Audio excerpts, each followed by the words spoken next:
검찰총장과 민정수석, 민정수석과 대통령 부인의 비화폰 통화가 새롭게 확인됐습니다. 다른 정권에서는 비화폰 지급 대상이 아닌 검찰총장과 민정수석, 대통령 부인이 왜 비화폰을 지급을 받았고 왜 민감한 시기에 통화를 했을까요? 권영철 대기자와 짚어보겠습니다. 안녕하세요. 안녕하십니까. 네, 심우정 검찰총장과 김주현 민정수석의 통화 시기가 문제인 거죠? 그렇습니다. 2024년 10월 10일과 11일 두 차례 비화폰으로 통화한 걸로 드러났습니다. 왜 이 시기가 문제냐 하면 바로 전날 10월 9일 명태균 씨가 CBS 박지홍의 한판 승부에 나와서 폭로했기 때문입니다. 네. 당시 명태균 씨의 목소리 들어보시죠. 윤석열 대통령 김건희 여사가 거의 한 경성 한 6개월, 5개월, 6개월간 아침마다 전화가 왔어요, 계속. 그럼 그 상황에서 물어보겠죠. 언제 입당해야 됩니까? 물어보시더라고. 나한테 전화가 왔어요. 언제 입당하는 게 좋겠냐. 그래서 제가 그때 말일날에 아마 그래서 토요일 기자 출근 안 하니까 오늘 그냥 들어가세요. 그럼 또 그냥 가시대, 진짜. 명 씨의 이 발언은 대통령실에서 윤 대통령이 명태균 씨를 두 번 만난 후 더 이상의 소통은 없었다라고 해명한 직후에 나온 것이거든요. 네. 그러니까 거짓 해명 논란에 휩싸이게 된 겁니다. 네. 전화를 누가 먼저 했는지도 한번 지켜봐야 될 것 같은데 전화는 김주현 민정수석이 먼저 한 거라고요? 그렇습니다. 심우정 총장의 해명이 그렇습니다. 지난해 10월 10일 부재중 전화가 와 있어서 전화를 했다고 했습니다. 전화한 시간이 아침 8시 50분쯤이니까 출근 직후에 전화해서 한 12분 32초간 통화를 했습니다.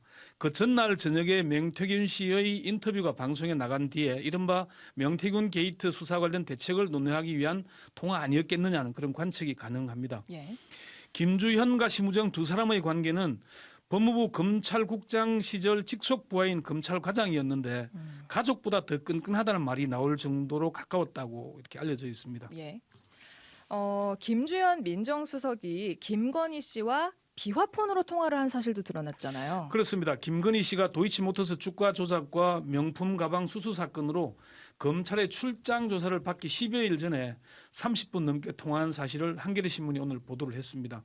김건희 씨가 지난해 7월 3일 김 전 수석에게 전화해서 17분 49초간 통화를 했고 잠시 뒤에 김 수석이 다시 전화해서 15분 58초간 통화를 했습니다. 예. 이때는 서울지검 그 수사팀이 김건희 씨 조사 방식 등을 조율하던 민감한 시기였습니다. 결국 서울중앙지검은 7월 20일 유원석 검찰총장을 패싱하고 서울 창성동 대통령 경호처 부속 건물로 찾아가서 휴대전화와 신분증을 제출하고 출장 조사를 한 뒤에 김 여사를 무혐의 처분했습니다. 네. 그런데 이 비화폰이요. 네. 원래 군사용으로 쓰거나 외교 안보용으로 쓰는 거 아니에요? 원래 이게 검찰총장한테도 지급이 되던 건가요? 윤석열 정부 이전 검찰총장에게는 지급하지 않은 걸로 확인이 되고 있습니다. 문재인 정부 검찰총장이나 박근혜 정부 검찰총장들에게 물어보니까 비화폰이라는 게 뭔지도 몰랐다고 했습니다. 사실 검찰총장뿐만 아니라 민정수석이나 대통령 부인도 비화폰 지급 대상은 아니었다고 합니다. 예. 민주당 명태균 게이트 진상조사단 단장인 서영교 의원의 말 들어보시죠. 민정수석은 비화폰을 가질 수 있는 대상인가요? 심우정 검찰총장은 비화폰을 가질 대상인가요? 대통령의 부인 김건희는 비화폰을 가질 대상인가요? 그렇지 않습니다. 민주당이 확인해 보니까 지난 정부 민정수석이나 검찰총장, 대통령 부인 모두 비화폰을 가지지 않았다고 합니다. 전직한 검찰총장에게 비화폰 지급을 받았는지 확인하니까 업무용 폰을 받기는 했는데 사용 안 하고 개인 폰 그대로 사용했다고 답을 했습니다. 그러면서 검찰총장이 청와대하고 통화할 일은 없다. 왜 통화해라고 반문을 하면서 원칙적으로 법무부하고만 하는 게 맞다. 아무래도 중립성이나 공정성 문제가 있으니까 청와대하고는 선을 긋는 게 맞다고 답을 했습니다. 네.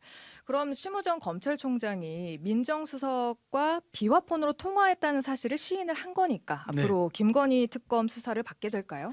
그럴 가능성이 높아 보입니다.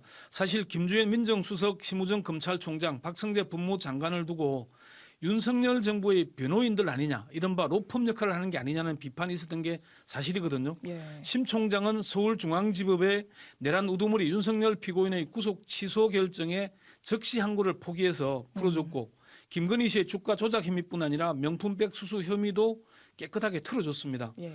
서울중앙지검장 출신인 민주당 이성윤 의원의 말 들어보시죠. 검찰총장이 언제부터 비아폰을 사용했는지도 의아합니다. 검찰총장이 비아폰을 지급받은 것 역시 검찰이 윤석열의 취지되었음을 방증하는 증거입니다. 이성윤 의원은 심우정 총장이 김성훈 경호처 차장의 구속영장을 3차례나 반려하며 경찰 수사를 방해한 혐의를 언급하기도 했습니다. 따라서 심우정 총장은 내란 특검과 김건희 특검 모두 조사를 받을 가능성이 높아졌고요. 김주현 전 민정수석은 경찰 조사를 받고 있는데 역시 특검 조사를 받을 걸로 보입니다. 네. 근데 이 비화폰 하니까 좀 궁금한데 네. 비화폰이 있고 또 보안폰이 있고 일반 폰이 있고 그런 겁니까? 그렇습니다. 비화폰, 보안폰, 일반폰이 있는데 표를 잠시 한번 보시면 차이를 알 수 있을 겁니다. 네.